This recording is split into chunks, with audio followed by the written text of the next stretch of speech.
O Senhor esteja convosco. Ele está no meio de nós. Proclamação do Evangelho de Jesus Cristo, segundo Mateus. Glória a vós, Senhor.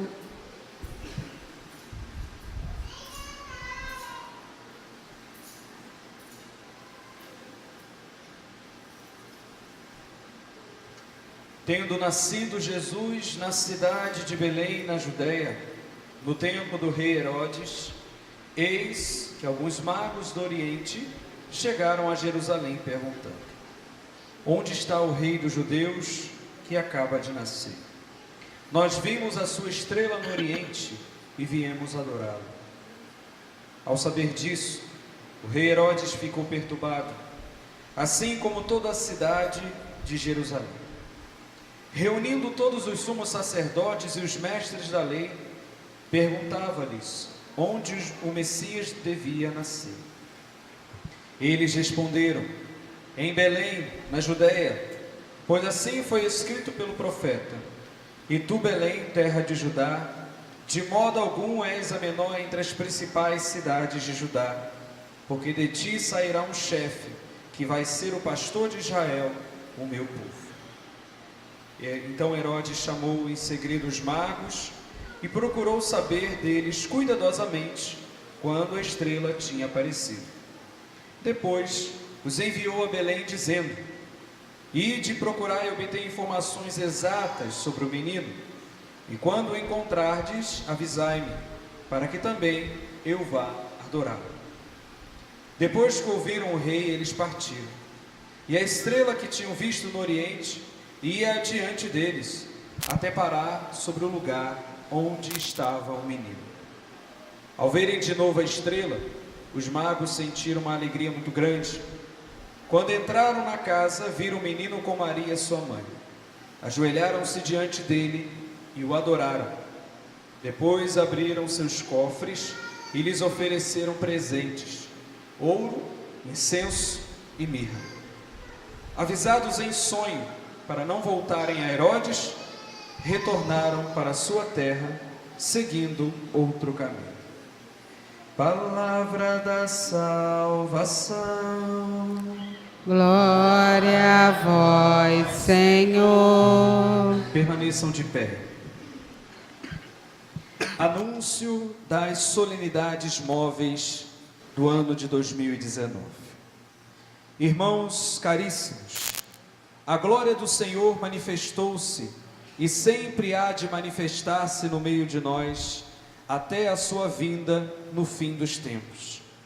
No ritmo e nas vicissitudes do tempo, recordamos e vivemos os mistérios da salvação. O centro de todo o ano litúrgico é o Tríduo do Senhor, crucificado, sepultado e ressuscitado, que culminará no domingo de Páscoa, este ano, a 21 de abril. Em cada domingo, nossa Páscoa semanal, a Santa Igreja torna presente este grande acontecimento, no qual Jesus Cristo venceu o pecado e a morte. Da celebração da Páscoa do Senhor, derivam todas as celebrações do ano litúrgico: as cinzas, o início da Quaresma, este ano 6 de março, a Ascensão do Senhor, a 2 de junho, Pentecostes, a 9 de junho, o primeiro domingo do Advento, a 1º de dezembro. Também nas festas da Santa Mãe de Deus, dos apóstolos, dos santos, e na comemoração dos fiéis defuntos, a Igreja peregrina sobre a terra proclama a Páscoa do Senhor. A Cristo que era, que é e que há de vir, Senhor do tempo e da história, louvor e glória pelos séculos dos séculos. Amém. Podem se sentar.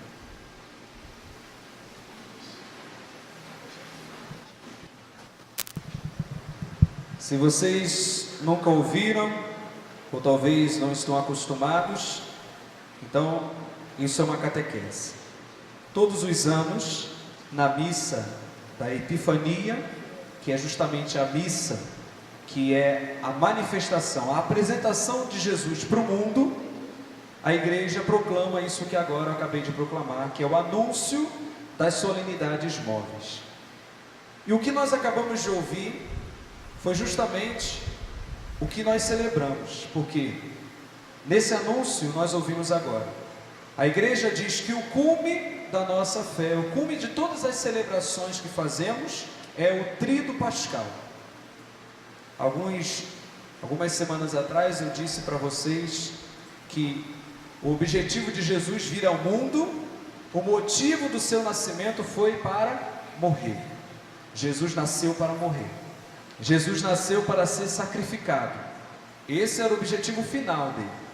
Ele pode ter vindo ao mundo para falar algumas palavras, dar um bom testemunho, ensinar como voltar para junto do Pai, mas o principal objetivo de Jesus foi morrer por todos nós. Então, o cume da nossa celebração vai ser sempre celebrar esse momento, o momento da sua paixão, da sua morte e da sua ressurreição.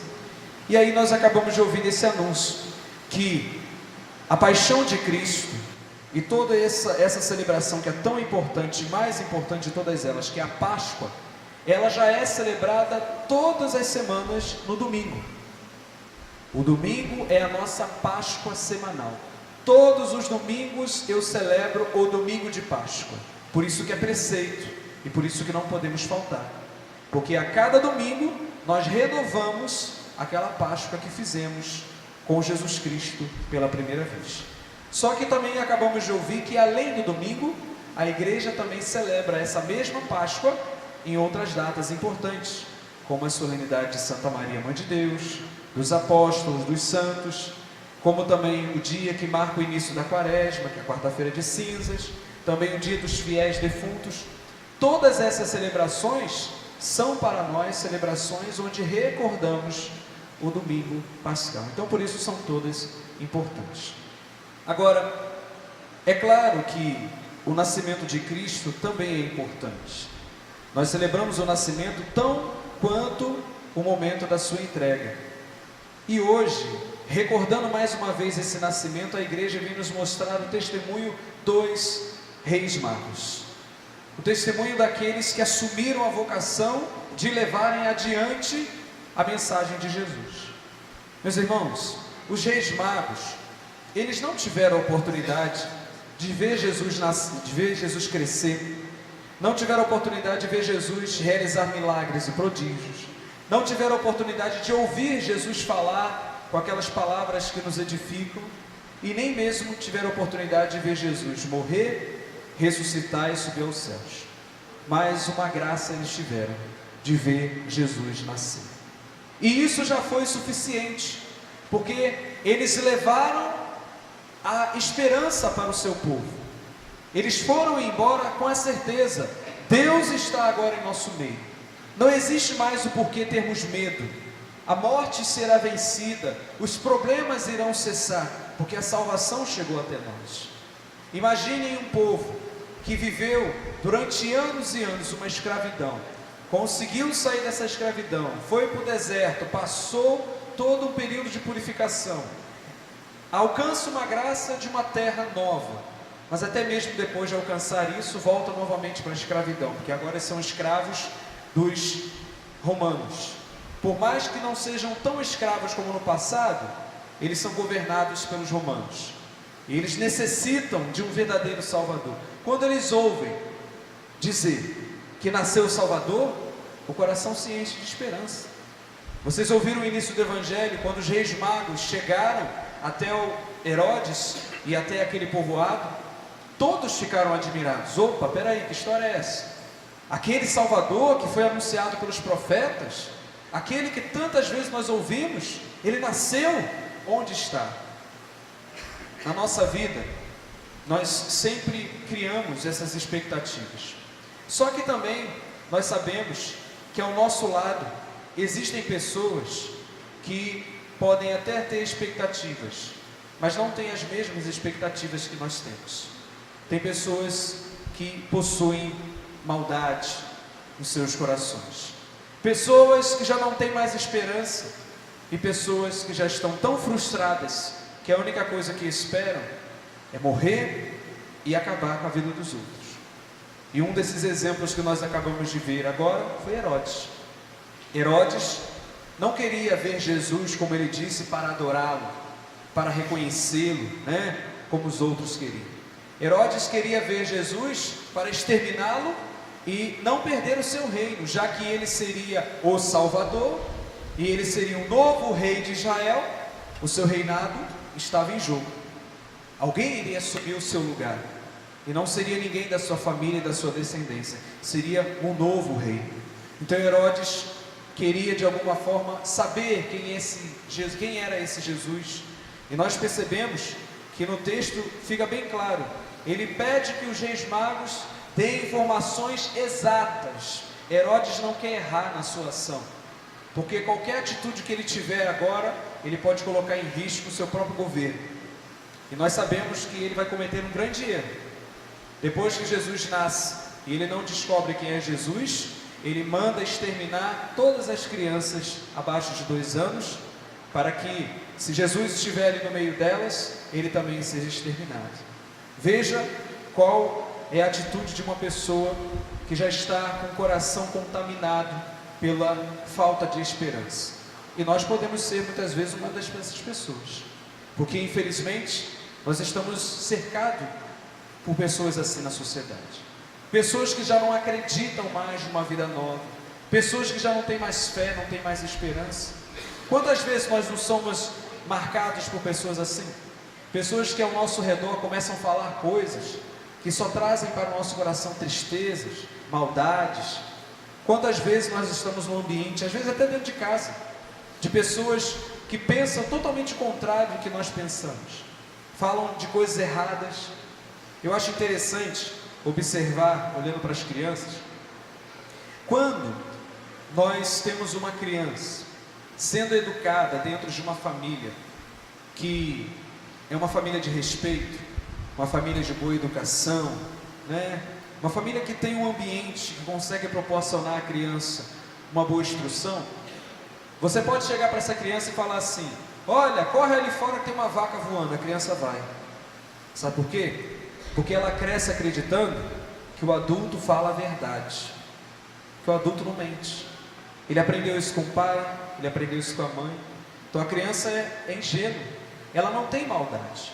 Agora, se você olha para uma criança que é criada dentro de um ambiente onde só se tem palavras ou atitudes erradas, uma criança que é educada na malandragem, numa vida só de corrupção, a criança já olha para você, e por mais que você seja uma pessoa justa, ela não acredita em você, porque o ambiente onde ela está sendo formada e gerada é um ambiente assim, onde ninguém acredita em ninguém, e qualquer coisa que você diga para ela, ela não vai acreditar. Ela sempre vai achar que a outra pessoa é assim, porque a vida dela é assim. Às vezes, a gente vê isso também no conflito entre marido e mulher. Muitas vezes nós vemos homens ciumentos, que qualquer coisa desconfia de suas esposas.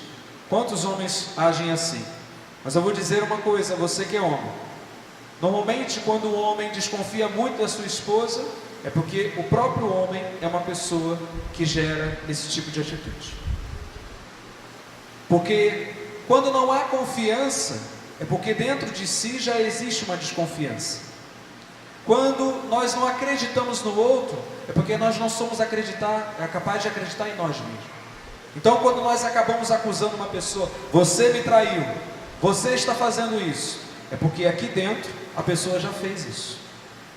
Aqui dentro ela de alguma forma já cometeu isso, porque ela chega à conclusão: se eu fui capaz de fazer isso, a outra pessoa também vai ser capaz. E com isso a gente vai tirando, da pessoa a esperança. Nós temos que aprender, e aí hoje a igreja nos ajuda a olhar para os reis magos, a ser como eles, a chegar em ambientes onde não existe esperança e levar a esperança. Nós não podemos anunciar esse Cristo se nós também não estivermos vivendo com Ele? Quem é que vai no restaurante e pergunta para o garçom: essa carne ou essa comida que você está me oferecendo é boa? E se o garçom diz: eu não sei porque eu não como aqui, quem é que permanece nesse restaurante? Porque se a pessoa que está servindo nem ela come, é porque o lugar não é muito bom. Já é um contra-testemunho. E quem é que vai acreditar em você, que Jesus Cristo habita na sua vida, que Jesus Cristo realmente nasceu no seu coração, se a sua vida é uma demonstração inversa disso?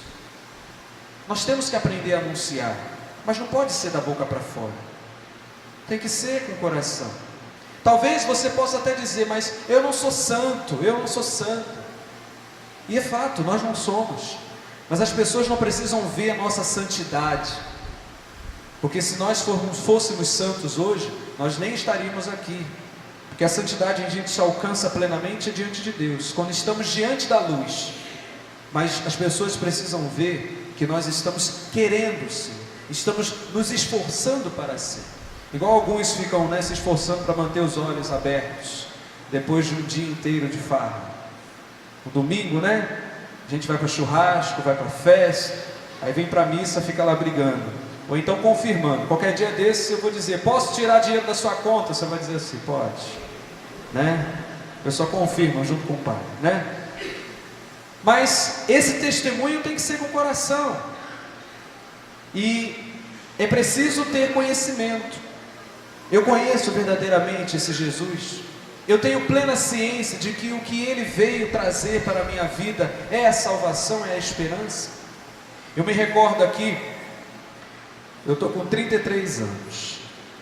Eu lembro que 20 anos atrás, com uns 13 anos, peguei um ônibus para o Rio, e quando estava descendo ali a ponte, o ônibus entrou no engarrafamento, e entrou um homem muito bem vestido, com blazer, com gravata, e esse homem começou, pediu licença a todos. Eu pensei até que fosse um polícia federal, ia falar de alguma coisa que estava acontecendo lá na frente. Mas esse homem pediu a licença e pediu para poder falar um pouco da economia do país. Eu falei: entendi, tudo bem, está engarrafado, a gente não vai sair daqui mesmo. E o homem começou a dar uma aula de economia, começou a falar dos juros, começou a falar das cotas, que existe na Bolsa de Valores, enfim, foi uma verdadeira aula de economia. E ao final ele disse: é por essas dificuldades que nós estamos encontrando na economia que está existindo muito desemprego. Muitas pessoas estão desempregadas, muitas pessoas estão perdendo a oportunidade de ter o seu ganha-pão, mas algumas delas são esforçadas, e eu sou uma delas. Eu me formei em economia, mas hoje não posso exercer o meu trabalho, mas eu estou aqui para vender um produto. E um homem abriu uma mala de viagem, cheio daqueles biscoitinhos que dentro tem a goiabadazinha, não sei o nome, mas aqueles biscoitinhos nas embalagens. E o homem começou a falar daquele produto, começou a dizer como ele é fabricado, o que ele pode produzir, quais são as qualidades do produto, qual é a qualidade da embalagem, o tempo de validade. E o homem fez também uma boa propaganda, por incrível que pareça. Até hoje eu tenho essa imagem na cabeça. O homem saiu com aquela mala de viagem vazia, só do ônibus, do primeiro ônibus que ele entrou, que foi o nosso. Dali ele podia voltar para casa porque não precisava mais trabalhar aquele dia. E isso foi o quê? Uma boa propaganda. Jesus não é o nosso produto.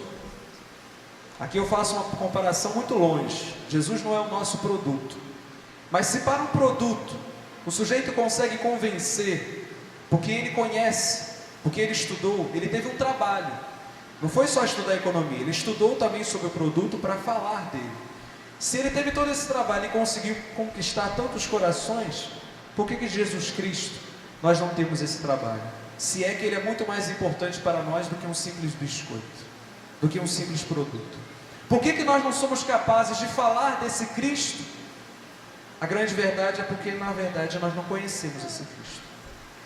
Desses 5 anos de padre que eu vou fazer, eu pude perceber em muitas missas que celebrei e convivendo também com outros amigos sacerdotes, que 99% dos fiéis que hoje participam das missas não são convertidos.